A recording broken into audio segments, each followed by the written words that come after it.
Hi, I'm Dr. Malia Swanson. I'm a menopause specialist, and today we are so privileged to have Dr. Robert Adams with us. And he is a doctor of physical therapy, and he is going to inform us as perimenopausal women going into postmenopause in this transition. How do we prevent the muscle and bone loss that marks this time? And what can we do to support ourselves in this musculoskeletal way? Because we know Dr. Vonda Wright talks about the musculoskeletal syndrome of menopause, and there is going to be massive bone and muscle loss in perimenopause, and what can we do to mitigate that? Can you tell us more about yourself, Dr. Adams? Yeah, so I work at a clinic called Mend Physical Therapy here, or actually in Boulder, Colorado. I specialize in orthopedics, which is basically musculoskeletal conditions. And then over the last couple of years, I've started to work more with peri and postmenopausal women, specifically with osteoporosis and strength training. So yeah, it's kind of all come together and been a fun and I think rewarding way to work with patients. Great. Well, I am so glad to have you here today. Can you speak to a little bit the musculoskeletal changes that happen around perimenopause? What women can be expecting? Yeah. So in terms of what can happen, right? Um, there tends to be this loss of basically muscle mass and bone density. Obviously, that won't happen for everybody, but I think that's the big concern as we're transitioning through that period. And this can put you at a higher risk of having like a bony injury, like a fracture, and it can also impact quality of life in terms of your ability to basically be functional and do what you want to do throughout your day. And do you see it impacting women's lives in perimenopause, or are you looking at their 70 and 80-year-old selves and seeing it impact their lives then, or both? I would say it's something that starts early, even before menopause too. Like we have the ability to kind of set you up for success. But yeah, basically what you do earlier will affect kind of your function later. And so essentially, if you're stronger earlier and you can maintain that, you'll be stronger and more functional in theory later in your life. Great. So how do we prevent muscle and bone loss in perimenopause? Yeah, so I think the question is how do we prevent, and then also is there any chance to even regain? And so strength training, like high intensity resistance training, seems to be one of the more beneficial ways to not only prevent but also potentially regain for some patients. And then in addition to that, we also have something called impact training. So basically, if I were to jump and land on the ground, the impact through my skeletal system can also stimulate some growth. So those are probably two of the best researched ways currently. And then outside of the bone health, I think there's one other part, which is let's say I have strong bones or weak bones. If I'm falling, right, that could put me at risk of an injury regardless. And so, in addition to the bone health, the other layer is also how do we improve balance and how do we reduce the risk of falls? Okay. And what if someone's joints can't handle impact training? Yeah, this is a great question because it's going to depend a little bit on how severe let's say, osteoporosis, osteopenia is. So that's going to be an individual basis, but generally starting with light to moderate intensity is going to be the best and safest way for the patient to learn what to expect with the training. And in the studies that have been done with, let's say, high intensity resistance or impact, when they're done under supervision, there actually haven't been any bony injuries. Okay. So, for example, the Lift More trial, which is kind of I think the most well-known study. I can't remember the exact number of patients, but it followed people for about 8 months, working up to very high intensity strength training under the supervision of a physical therapist. And there was only one injury reported, and that was like a minor muscle spasm that lasted for like a day. So that's the other part, is like this can be done very safely if approached in the right way. Wonderful. So if a woman has not been shown in their lifetime how to lift heavy things, or they're intimidated by gym culture, and they just have no affinity for lifting heavy things or don't even know how to go about impact training, Mm-hmm. how can they get in the door so they feel comfortable doing this thing that's so valuable for their health? Yeah, I think there's a couple options. I mean, again, if we talk about ideal versus maybe what's realistic for people, I think talking about the ideal first can help, and then you can make a decision with that information. So, for example, you could work with a physical therapist one-on-one. That's one option, because they will be able to guide you through the right technique and the right intensity, and not only help you do it safely, but also make sure that you're actually working up to the proper intensity that is going to give you the best chance at having the effect that you're trying to create. The second would be, a personal trainer. While they don't have like the medical training, they should have the training in the exercise. So I think that would be a good close second. And then some people are starting to offer classes. Classes are tricky because it's a little bit less individual. However, it's usually more affordable. And so I think it just really depends on the person's situation. Knowing that the more individualized, probably the better chance at having the outcome that you want. And at the end of the day, all exercise is good. It's just that there's a subset that is ideal. Okay, that makes sense. And so with that subset that's ideal, can you give us more, like, how would you actually convey to someone, like, practically, how many times a week should they be lifting heavy things? How much should they be lifting? How many reps? How should they get to fatigue? What kind of movements do you think are most valuable? Yeah. So let's see, a couple things there. So first is maybe let's start with what movements. So typically I tend towards free weights, and just in terms of access, most people are going to have access to some sort of gym. And I think free weights, I prefer them over machines because you're going to have to use more of your body. And so from an efficiency standpoint, we can usually pick less exercises and have an effect on more parts of the body. It's not that machines are bad. It's just that you're going to have to do a lot more machines to get the same kind of bang for your buck. And then let's see, in terms of intensity, there's this concept of rating of perceived exertion. It's kind of like the pain scale, where if we said 0 was I'm not working, 10 was I'm working as hard as I can. The best benefits seem to be up towards like an 8 or a 9 out of 10. So you are working very hard. And a good way to gauge this is, can you have a conversation, right? If you cannot have a conversation fully, you're probably close to that point. Whereas if you're able to carry a full conversation, you're not breathing heavy, your heart rate's not up, you're probably leaving some benefit on the table. And I think heavy lifting. With heavy lifting. About. Okay, yes, so this exactly. isn't cardio, this is specific to heavy lifting. Correct, okay. Correct. And with that, basically, you should reach that by the end of your set. So if I'm picking a weight, right, let's say I'm getting tired at 5 reps, that's basically would be like an ideal situation. Okay. And so the research basically is saying the heavier the weight, the better generally. We can get some benefit with kind of moderate or light, but for the protective part for the bone and the regaining part, that does seem to be kind of like 5 rep max higher than that. Yeah.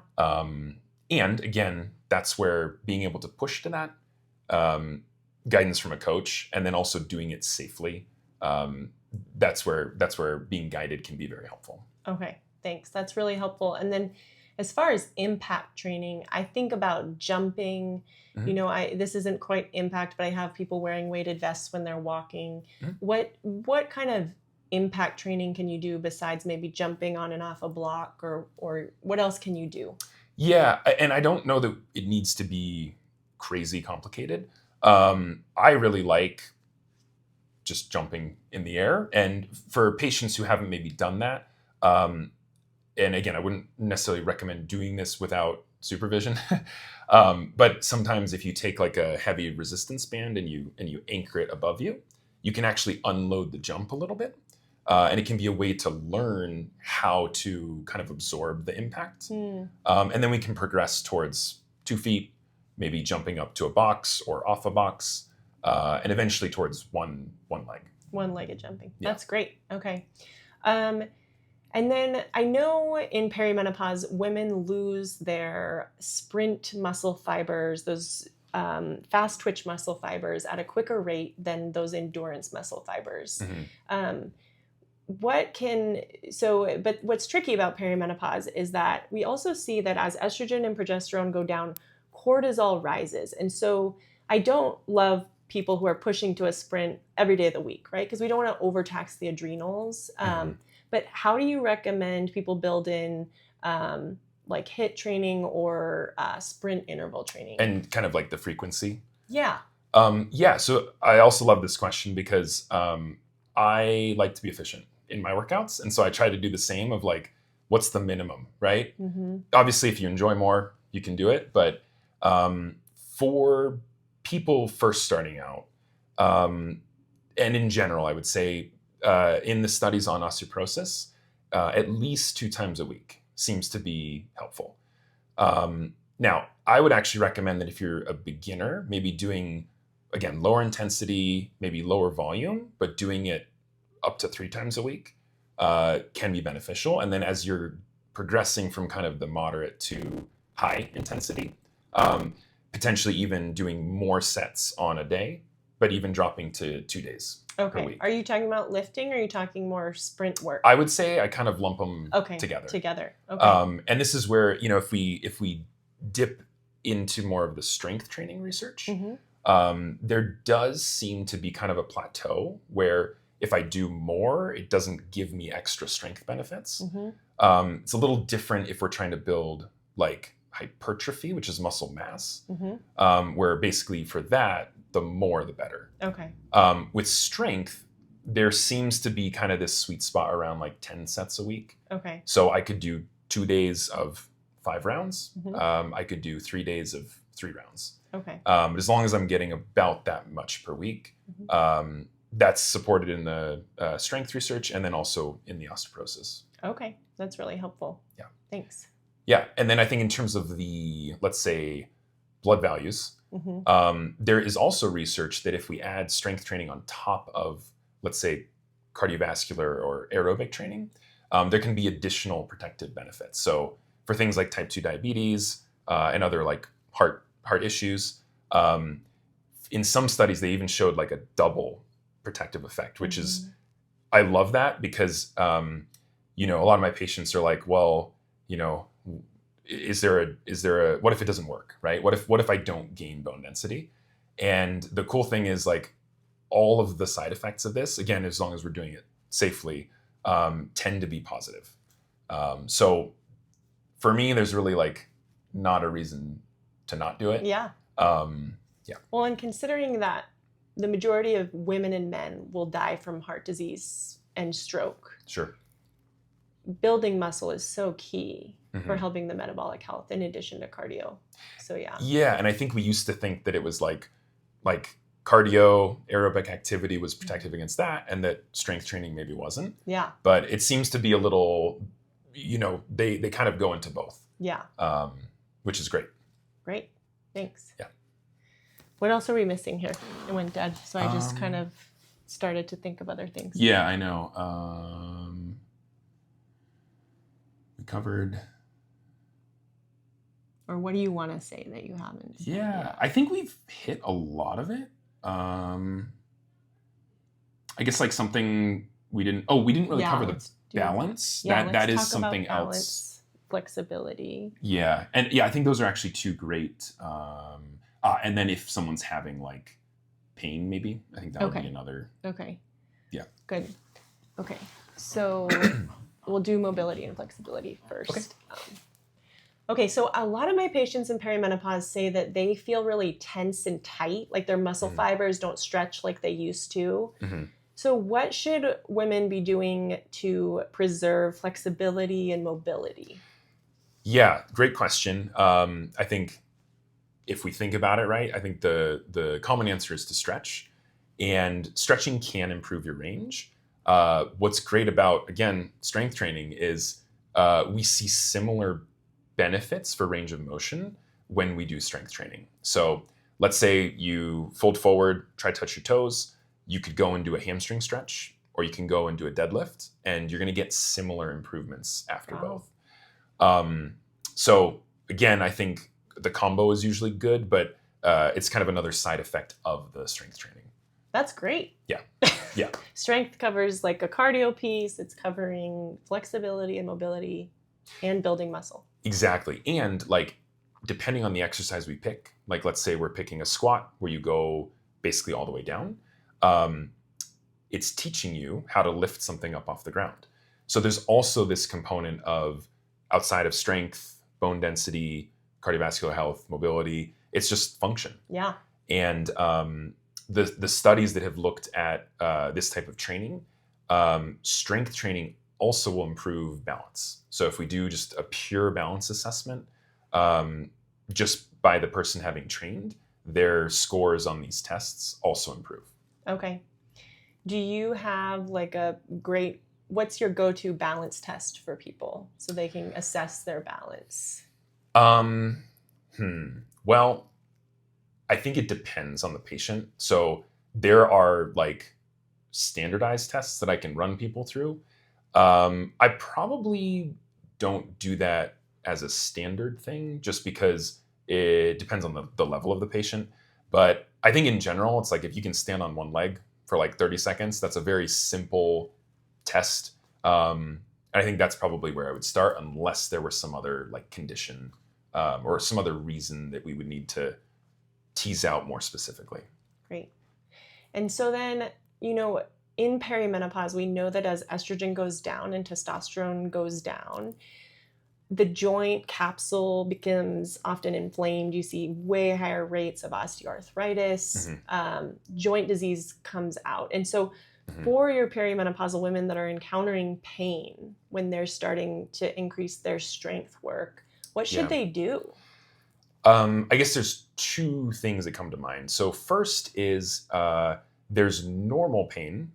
I would say, let's say normal sensation with working out. So there's something called delayed onset muscle soreness, DOMS.